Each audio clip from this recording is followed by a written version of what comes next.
148. Remettre en question une décision. Vous prenez un poste de radio, vous dites, bon, ben, je vais écouter ce poste-là. Il y a une bonne séquence musicale, et vous écoutez la séquence musicale, très bon, vous êtes satisfait, vous avez pris une bonne décision, une décision qui vous plaît. La séquence suivante est moins bonne pour vos goûts personnels et vous décidez de changer de poste. Est-ce que vous avez pris une décision sur le poste ou vous avez pris une décision sur le fait d'écouter de la musique qui vous plaît? Souvent, les questions que l'on se pose par rapport à une décision sont liées à plus de profondeur que la décision de forme. La forme de la décision peut apparaître comme je m'abonne à un poste de radio, alors que dans le fin fond de votre être, vous êtes plutôt abonné à concevoir une satisfaction, à retrouver, vous créez une addiction à un type de musique ou un type de satisfaction qui vous emmène à changer de forme dans la décision. Donc, vous cherchez une ambiance musicale, vous ne cherchez pas un poste de radio en particulier. Je vous donne cet exemple-là parce que c'est simple, c'est très simple. Mais dans la vie, c'est un peu la même chose. Vous avez une expérience à vivre, vous avez une étape de vie à rencontrer et à traiter pour votre maturité, pour votre exploration d'âme. Et ça ne vous engage pas à vie dans la forme, mais vous êtes plutôt engagé dans la vie à l'expérience que vous devez aller chercher pour donner à votre vie plus de définition. Le moteur d'une décision, c'est le climat de développement qui vous est nécessaire pour arriver à vraiment maturer, trouver le moyen d'être bien défini et de vous reproduire dans une information, dans une mission, dans une forme de fonction que vous avez avec les gens. C'est beaucoup plus occulte que vous le pensez.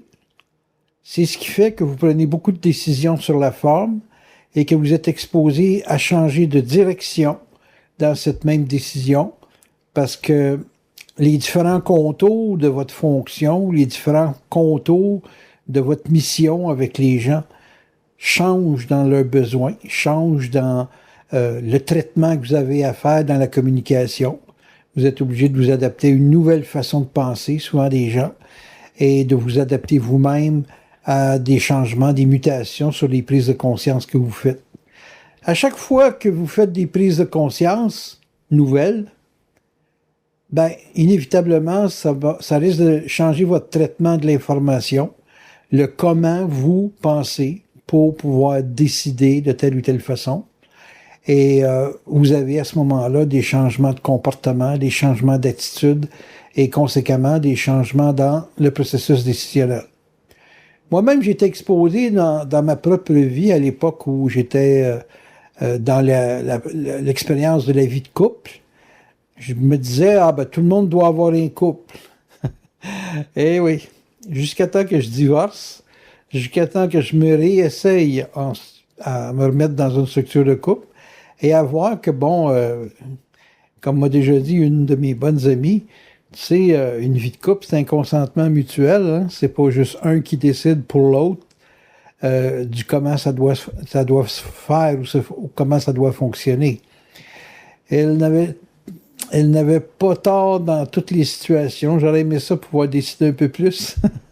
Et malheureusement, ça s'est pas passé comme ça. C'était vraiment une décision mutuelle. Dans la mesure où ce que vous décidez converge dans la même direction qu'un autre être humain ou de plusieurs êtres humains, qu'il y a regroupement de la ligne de conduite ou de la ligne de pensée, et que tout le monde, dans cette convergence-là, se dit, en accord avec la toile de fond, ça va.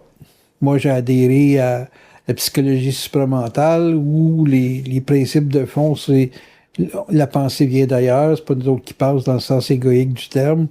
Et il faut pas croire parce que, bon, justement, la pensée peut muter de la réalité à la vérité, de la vérité revenir à une autre sorte de réalité. Et puis, nécessairement, à ce moment-là, ben, en adhérant à ça, pour pouvoir continuer à communiquer, à échanger avec des gens, il fallait que d'autres personnes aussi adhèrent à cette lecture, à cette expérience-là, et aussi d'avoir des preuves, des choses concrètes, comme on dit, à se mettre sous la dent pour pouvoir donner une définition pratique et concrète à ce pattern de c'est pas nous autres qui pensent. Donc, il y a des prises de décision de ma part qui ont été dans une direction qui n'a pas été prise en décision ou en mode de fonctionnement par tout le monde. Très petit groupe. Avec le temps, très petit groupe.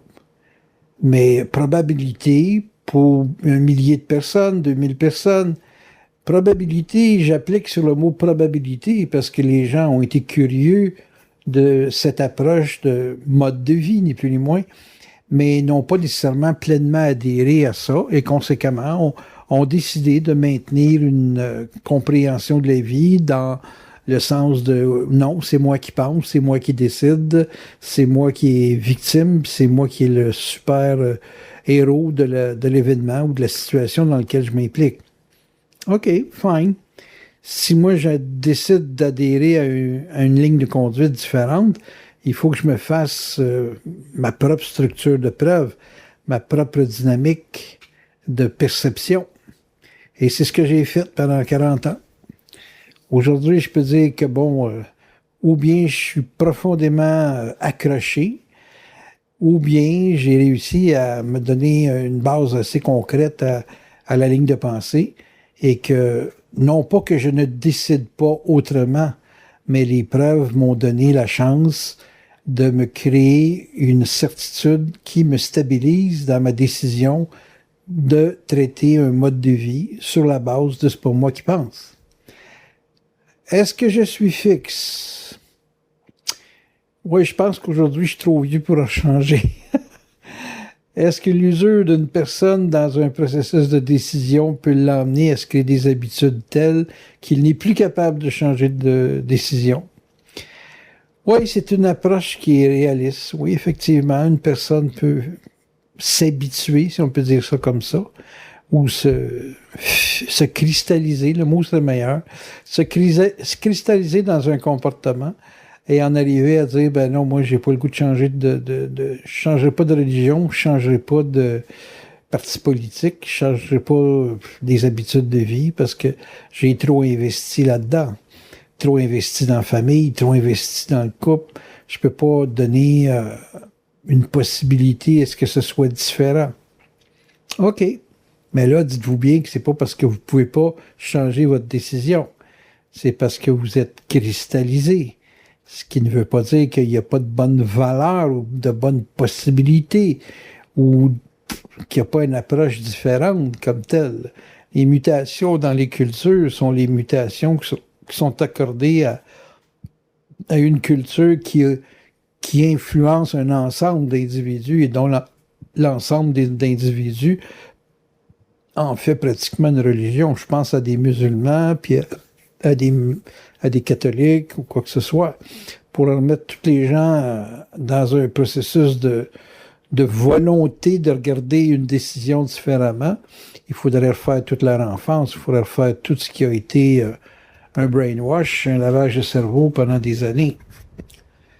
Vous êtes certainement exposé dans votre vie à faire des grands changements, à être exposé à des transformations qui, pour votre survie matérielle, vous obligent d'étudier des nouvelles choses. Est-ce que le fait de passer de vendeur à une personne qui va faire des études en droit, c'est un changement de décision ou c'est pas plutôt une mutation de survie nécessaire pour améliorer ses conditions de vie dans la société? C'est là que la question se pose dans la notion de remettre en question une décision. Moi, je soutiens que décider, c'est pour des étapes. Je soutiens que toute personne qui veut changer sa décision doit le faire en ayant un regard très présent de ce qui est une étape de vie qui est terminée. Vous dites, bon, ben là, moi, je change de sport, par exemple. Moi, ça m'est arrivé dans ma vie de faire de la moto, de la compétition de moto. Et puis un jour, j'ai eu à changer de sport parce que j'avais plus les compétences physiques. Et puis je me suis en allé vers le tir de la carabine, les compétitions de tir, parce que physiquement, c'était moins exigeant. J'ai décidé, parce que mes ressources physiques n'étaient plus aptes à traiter avec le sport de la compétition de moto. Ça a été une question de survie, parce que passer 40 ans, c'est pas trop évident. Ça demande des réflexes incroyables pour pouvoir vraiment survivre là-dedans. Là, s'en aller vers la compétition de tir, à moins d'être devant la carabine, on est en danger, mais si on est en arrière et que c'est tiré par en avant, évidemment, c'est moins dangereux. Et si les règles de sécurité sont toutes observées sur une ligne de tir, il n'y a pas personne qui est en danger. Donc, on comprend que changer de décision, c'est lié souvent à des changements d'étape. Vous êtes dans une autre étape de vie avec des compétences et des ressources différentes et vous allez être capable de traiter avec la nouvelle étape en question. Là, vous allez me dire, est-ce que je fais une bonne chose? La bonne chose étant que sur une fin d'étape, vous avez encore des ressources qui peuvent être utilisées à d'autres choses. Pas rare qu'une personne va manger au restaurant puis demande ce qu'on appelle carrément un doggy bag, un petit paquet pour retourner chez soi, puis réutiliser ce qui reste de la lasagne ou qui reste du dernier repas, et puis qui est réutilisé dans le lendemain ou la soirée. Est-ce que le fait de réutiliser des ressources, c'est une erreur? Non. C'est simplement une autre façon de ne pas faire de gaspillage sur une ressource qui peut être mutée ou transformée ou simplement réutilisée dans un autre climat. Quand on est intelligent, on est vrai pour une étape et on devient réaliste pour d'autres étapes. La réalité ne maintient pas nécessairement la vérité. La réalité s'adapte à des circonstances. La vérité, c'est souvent une réalité de passage qui s'adapte à l'événement. Dans la conscience supramentale, la lecture de l'événement implique un mouvement vers l'événement, implique un rapport avec des gens qui font partie de l'événement. Qu'on rencontre des nouvelles personnes, on va dire, ben, c'est normal. Si on a besoin de rencontrer des nouvelles personnes pour améliorer notre perception des choses, ben, c'est normal qu'on utilise ces gens-là dans une action donnée. Et qu'ils soient nouveaux, ben, ça fait simplement comme partie de l'utilisation des ressources que la personne propose. On n'est pas nécessairement en amour pour la vie privée de la personne, mais on peut être en échange de services avec quelqu'un qui a les ressources nécessaires pour améliorer notre situation. Donc, c'est vrai pour une étape, c'est moins vrai pour une autre étape. Donc, il faut s'adapter à différentes réalités, dont chaque réalité est une vérité du moment, une vérité d'étape, une vérité en relation avec les gens avec qui on fonctionne. Mais ces réalités-là, qui changent selon la nature des personnes qu'on rencontre ou des événements qu'on a à faire face, ça suppose aussi des vérités qui changent. L'évolution d'un être, c'est une suite ininterrompue de mutations et de transformations jusqu'à sa mort, avec des prises de conscience pour chaque étape. Pour être capable de faire des prises de conscience, il faut avoir une certaine flexibilité et un regard qui se veut toujours neuf selon la façon dont on traite avec l'étape. Comme on dit souvent dans pas les proverbes populaires, mais il y a des mots, là, des phrases, il y a juste les fous qui changent pas d'idée.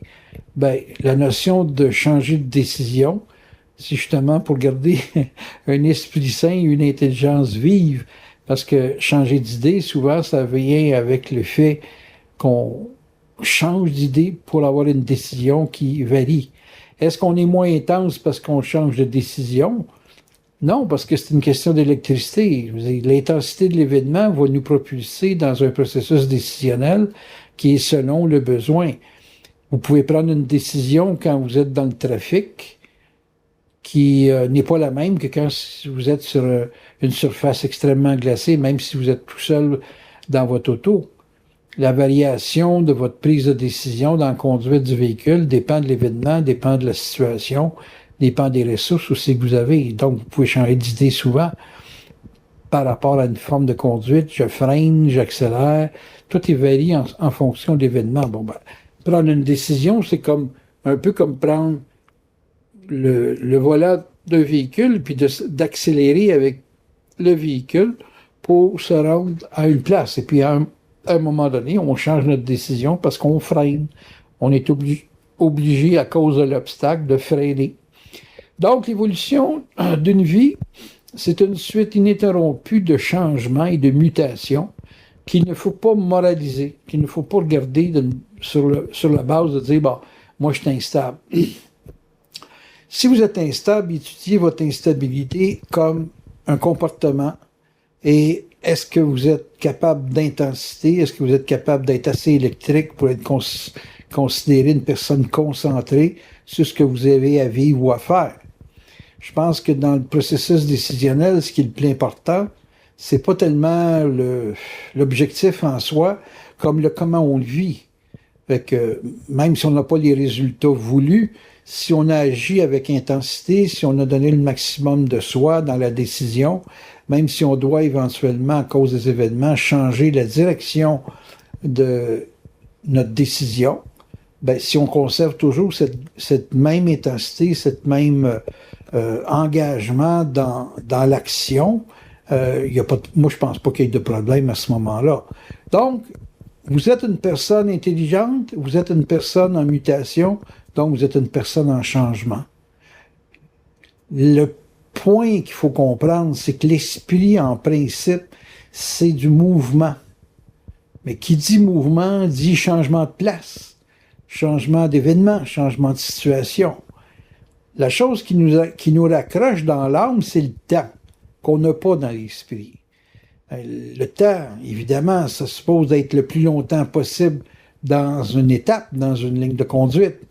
Oui, mais si cette fixité-là installe une inertie et que vous n'êtes plus capable d'être en mouvement, vous perdez ce qu'on appelle de l'intelligence.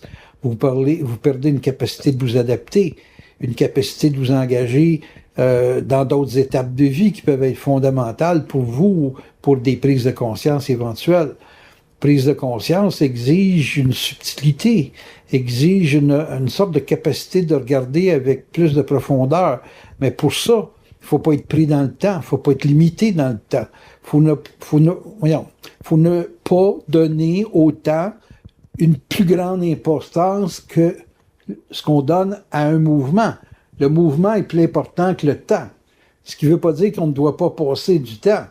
Mais plus vite vous changez d'espace, moins vous êtes prisonnier du temps et conséquemment, vous êtes capable d'activer des ondes de croissance plus rapidement. Vous êtes une personne intelligente, vous chercherez tout le temps à avoir du mouvement.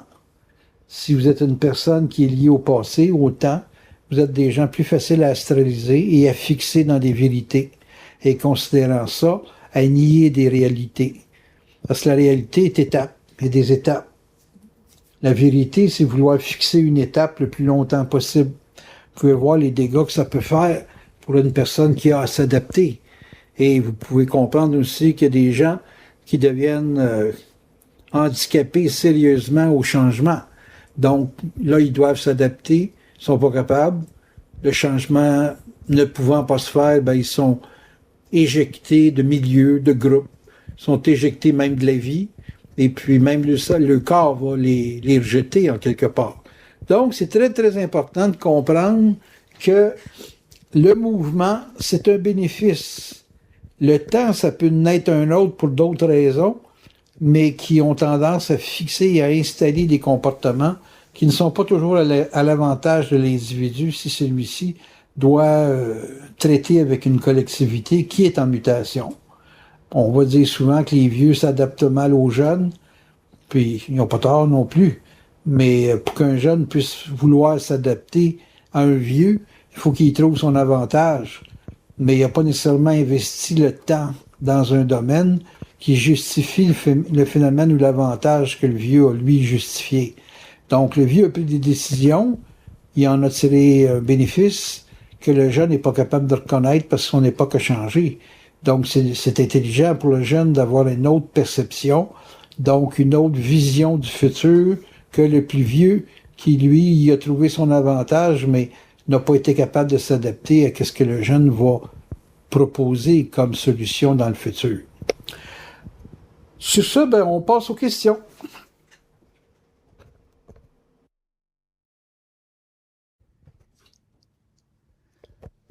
Répète-moi ta question pour... Ultimement, qu'est-ce que ça prend pour avoir une grande capacité d'adaptation? Comment dire, prérequis ultime? Tu sais, j'ai pas de mémoire, hein, mais si je me fie au fait que quand c'est intelligent, c'est qu'il faut que tu sois capable de renégocier ton raisonnement à l'infini pour pouvoir l'adapter à l'événement toute ta vie. Tu sais? Fait que si on te dit, bon, mais il te reste 5 ans à vivre, selon les caractéristiques médicales, tu dis, wow, enfin! Le bout du tunnel. Hein? Le bout du tunnel. Ouais, le bout du tunnel, ou plutôt le début de la rencontre avec le tunnel, là, tu sais. Tu sais, le bout du tunnel, donne-moi une chance, là. Fait que là, je reviens, puis mon gars, en plus, il vient me voir à l'hôpital, puis il était choqué que je sois malade. Pauvre chien. Et puis là, il me dit, c'est le last call. Yes. Puis il s'en va, il se fait sortir de l'hôpital parce qu'il était rendu trop agressif. Il était tellement choqué que je sois malade, il voulait me frapper, là, pour voir si c'était pour m'aider, là. Écoute, man, j'ai 14 pilules dans le corps, moi, là, c'est pas le temps de me fesser, là. Ça va être la 15e pilule de trop. En tout cas, tout ça pour dire quoi? C'est que, bon, ben, moi, je suis parti de son message transhistorique de last call, puis je suis revenu chez nous, j'ai dit, bon, c'est vrai, c'est le last call. Il me reste 5 ans à vivre, j'ai 65 ans, je suis vieux, et puis, ben, je suis pas vieux, là, mais je veux dire, je me vote le fait que je suis vieux, puis dans 5 ans, je vais avoir de la misère à travailler. Et puis, le travail que j'ai à faire, c'est de faire parler le monde sur le contact avant de crever. C'est l'essence même du travail de Bernard, c'est pas nous autres qui pensent.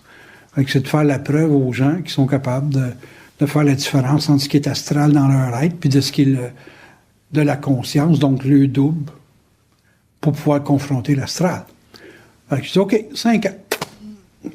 On commence. Puis là, j'ai commencé mes consultants à faire parler le monde sur le contact, les questionner pour qu'ils fassent la différence entre la manigance du jeu par le biais de l'astral, puis pour qu'ils renégocient le raisonnement là-dedans, là, parce que là, quand c'est dans le jeu, c'est dans l'astral, puis quand ils me disent que ça, c'est ta source, puis ta source, c'est toi, puis toi, c'est pas le toi que tu penses en jeu, c'est un toi qui est un autre niveau, qui habite la matière, mais qui côtoie l'animal en soi, qu'on appelle l'âme, et puis qui doit arriver à convenir avec l'âme pour une évolution de sa personne à travers les tests que l'âme propose, mais qui soit tout le temps conscient que le test, c'est périphérique à sa personne, et que ce qui est périphérique à sa personne, c'est pas lui, mais c'est quelque chose qui te fait évoluer, mais qui est mort. Parce qu'une entité, c'est du matériel mort. C'est mort. Et c'est pas un être. C'est pas un être, une entité. C'est une atmosphère. Tu meurs, puis dans l'astral, tu deviens une atmosphère. Une atmosphère de Brousseau qui vient de chatouiller les orteils. Tu sais, qui vient de chatouiller les orteils, ça veut dire qu'il te donne une sensation de... On s'entend-tu que Bernard, le personnage, c'est une mémoire, puis que c'est le message qui est important? On s'entend-tu là-dessus? Mm-hmm. Donc, si c'est le message qui est important, Bernard, il est mort, mais ceux qui retiennent le personnage, ils sont dans un mémoriel de Bernard, mais ils sont pas dans le message de Bernard. Puis c'est pas le message de Bernard. Bernard a véhiculé un message. Donc, il a été simplement le porteur d'un message qui était général pour tous les gens qui étaient dans un processus d'évolution de conscience. Donc, techniquement, qui est accessible à tous les gens conscients. Mais pourquoi des gens voudraient être propriétaires de l'expérience du personnage? Donc, de parler comme Bernard, c'est parce qu'ils sont dans la mémoire d'eux, donc dans l'aspect astral de la vie des êtres conscients. Vous me suivez jusque-là?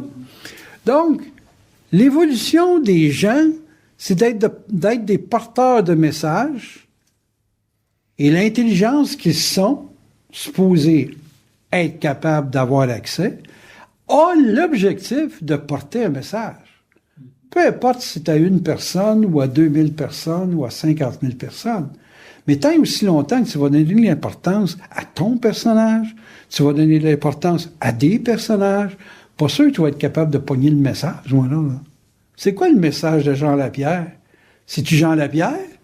Ou c'est le fait d'être un excellent journaliste et puis un extraordinaire vulgarisateur de la politique ou des systèmes politiques, le kit?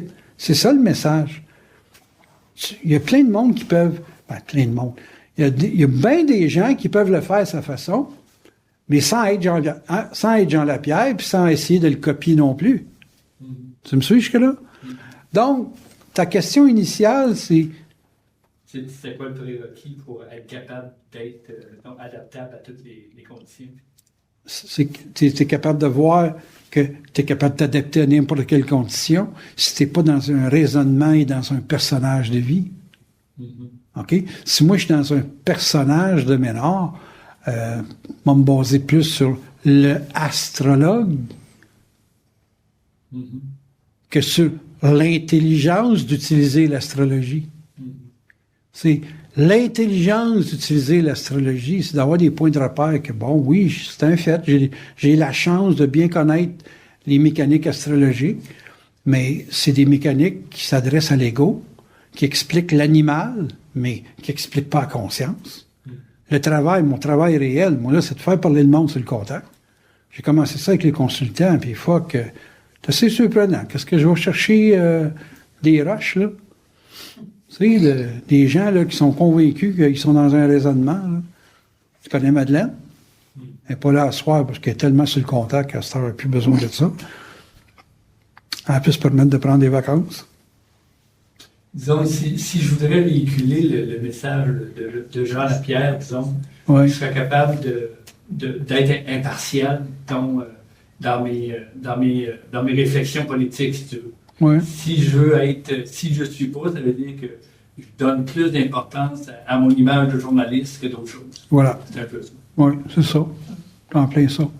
Moi, les fois, je me disais, Jean Lapierre, c'était comme un initié dans le domaine du journalisme. C'était pas un gars normal. C'était un gars qui transcendait sa réflexion de lui-même pour avoir une réflexion populiste. Comme un initié. Un initié, ça se reconnaît, là. Il y a une façon de faire qui fait que tu es un initié. Il y en a bien des initiés sur la planète. Il y a des initiés, dans son cas, lui, c'est au niveau du journalisme, la politique, ces choses-là. Mais il y en a dans le domaine de la finance, il y en a dans le domaine de la musique. Des gens ont dit que David Bowie était hors du commun. Moi, j'aimais pas sa musique, mais pour bien du monde, c'était majeur, là, comme tel. On peut dire qu'un gars comme Angelil, pour Céline Dion, ça a été un initié. Tu sais, initié, là, les gens, ils pensent que c'est juste spirituel, mais tu sais, non. Il y a des gens là, qui ont des talents là, qui vont survolter leur environnement, là, que c'est des mesures, c'est des lignes de pensée, c'est des lignes de conduite. C'est pas le vie comme tel, mais c'est le message qui passe, qui reste. Et c'est le message qui passe qui fait de l'être un initié. C'est ce qui va influencer un environnement qui fait qu'il est un initié. Au-delà de son raisonnement, il s'adapte à ce qui se passe dans son milieu pour pouvoir continuellement le remodeler, le repercevoir, le re-questionner constamment. Un initié, ça re-questionne continuellement les comportements, tout le temps. Il y a plein de monde qui me traite de gourou. Où est-ce qu'ils pognent ça, eux autres? Gourou, Chris. Si moi je suis gourou, demande-toi qu'est-ce que Bernard pouvait être. Il était au moins 10 fois autoritaire comme je l'étais. C'est hallucinant. Moi, j'étais un gars de terrain, un gars de pratique. Que tu me dis, je suis autoritaire. Ouais, j'ai une chance. Si je ne serais pas autoritaire, si j'aurais aucun crédit. C'est pas. Il n'y a personne qui te donne du crédit dans le domaine qu'on est, là. Tu sais, Bernard, moi, puis une couple d'autres qui pourra apparaître dans le temps, là. On est obligé de s'autocréditer. On est obligé d'avoir de l'autorité. On n'a pas le choix. Quand tu dis de remettre en question une décision, tu peux juste établir par rapport à des faits, des événements qui se produisent et non pas des fondements de pensée ou des fondements de raisonnement. C'est ça que tu me disais tantôt. Ben, la notion de remise en question, c'est d'être capable d'affronter un raisonnement. Tu sais, tu vas raisonner une situation et puis tu confrontes le raisonnement initial à un événement qui change. Puis là, tu as le culot de dire, ce que j'ai décidé là, c'est mal adapté à ma vie immédiate, là, à la situation dans laquelle je suis. Moi, j'étais à Dundee, j'ai pas défait mes boîtes encore. Fait que je peux dire que juste le fait de pas avoir défait mes boîtes, c'est une remise en question. OK? Par contre, si je me laisse le temps de voir si je peux m'adapter à ce nouveau mode de vie-là, je peux voir si mon ego est capable de casser la décision d'avoir été là-bas. Tu me suis-tu jusque-là? Mais, c'est ça, mais j'essaie de savoir où tu transmets quelque chose. Tu transmets en... Transmuter, c'est pas mon... Transmuter, c'est pas mon objectif. Okay. Mon objectif, c'est que ça soit intelligent. Il faut que je sache si le mouvement que j'ai fait vers là, qui était un mouvement qui était intelligent pour me libérer de l'obligation de la ville, du raisonnement, du règlement. OK? Il y avait un raisonnement dans le règlement que j'ai pas convenu au règlement. Et puis, ça m'a emmené là. Est-ce que c'est encore valable, le raisonnement d'avoir été là? Qu'est-ce qui va t'indiquer? C'est tout là qui est l'affaire de l'adaptation. Dans l'événement, là, je suis là-bas, puis je dors 16 heures par jour. Il y a un chat qui m'a mordu avant que j'arrive là-bas.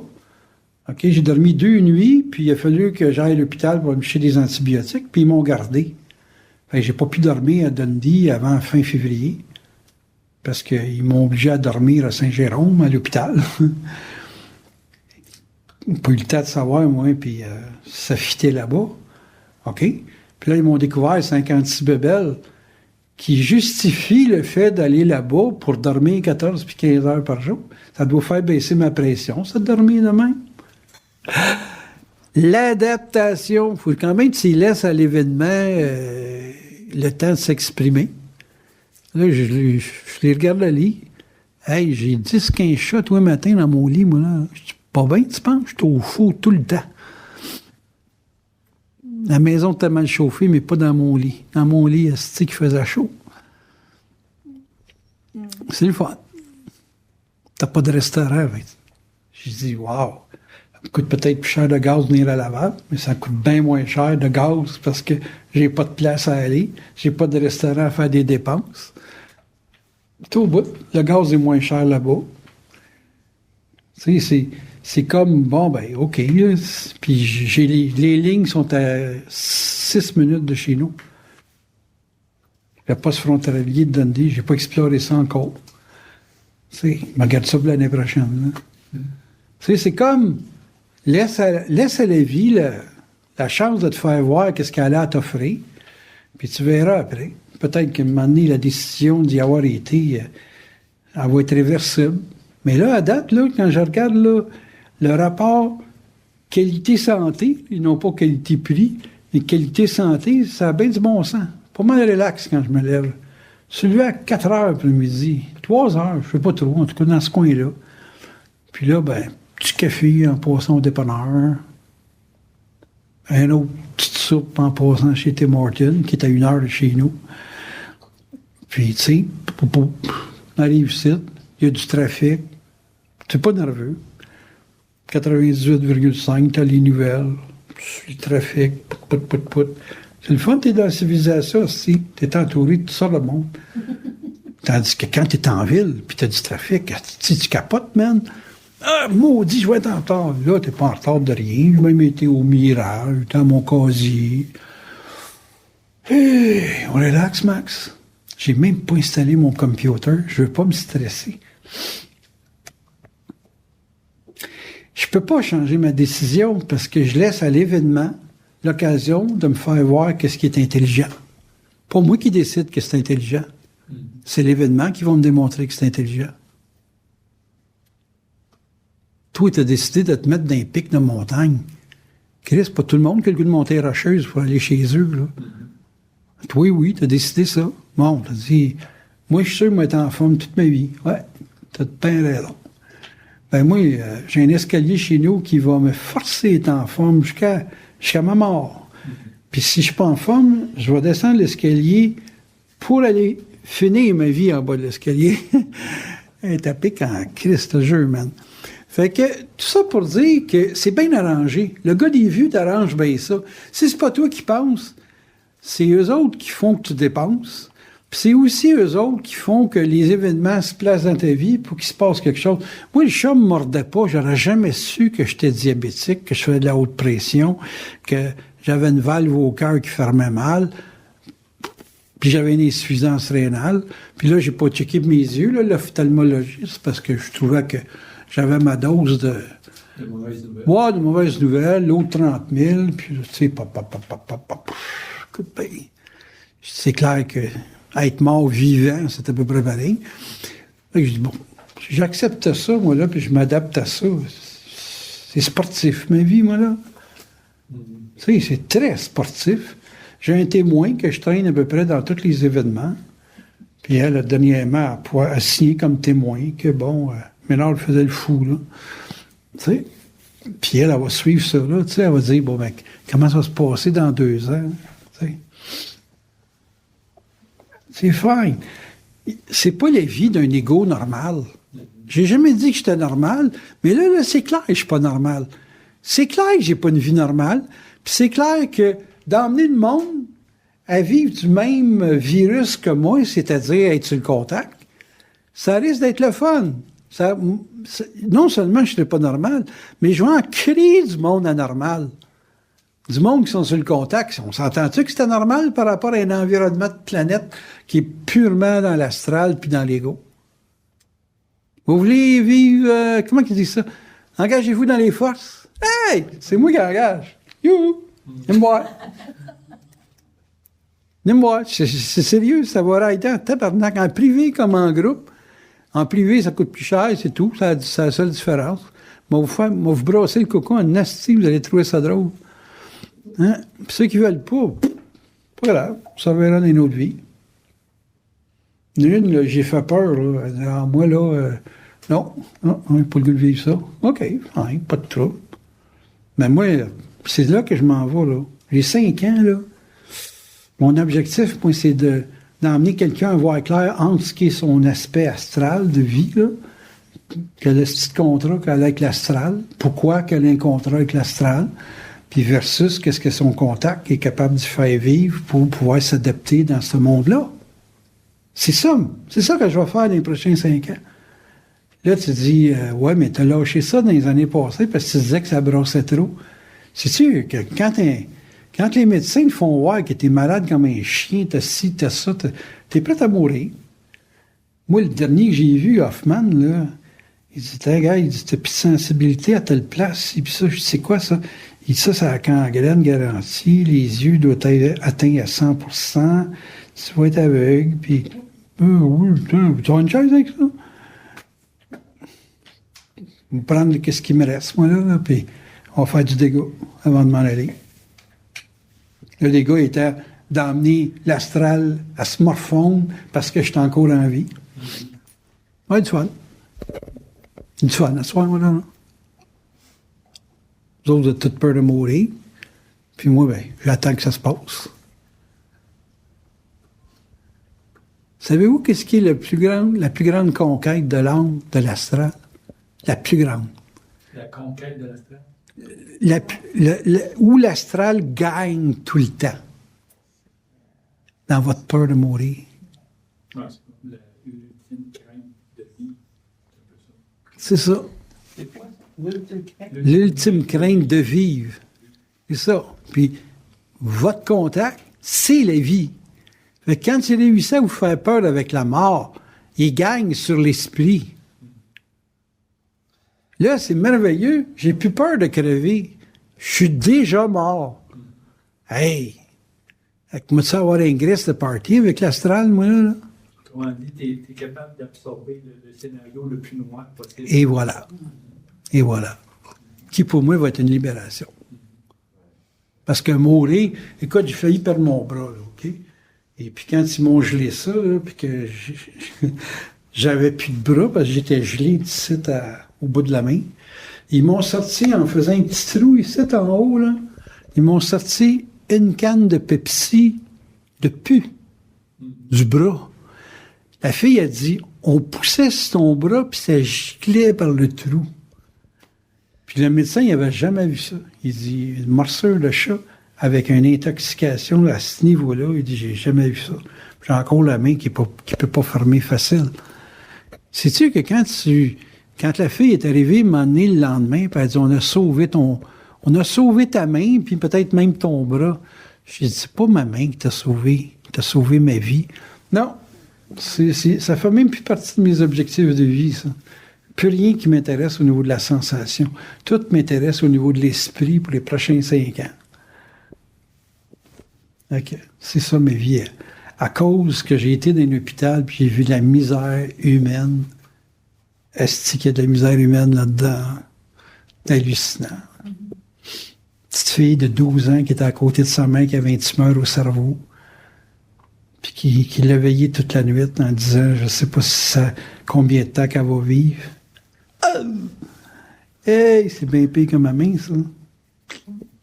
Elle m'a fait broyer. Tabarnak. Capote. C'est pire qu'un Newtal qui se fait frapper sur le bord du chemin, ça. Hein? Non. Il y a tellement d'affaires bien importantes dans la vie comme être intelligent. Et être intelligent, c'est pour avoir une entité dans le cul, je peux vous le dire. Quand vous avez une entité dans le cul, là, vous n'êtes pas intelligent. Vous êtes manipulé, vous êtes manigancé, vous êtes conditionné, vous êtes des animaux qui vont à l'abattoir du travail, qui vont à l'abattoir du couple, qui vont à l'abattoir tout le temps. Vous avez des vies programmées à des degrés impensables. Vous savez pas ce que c'est vivre.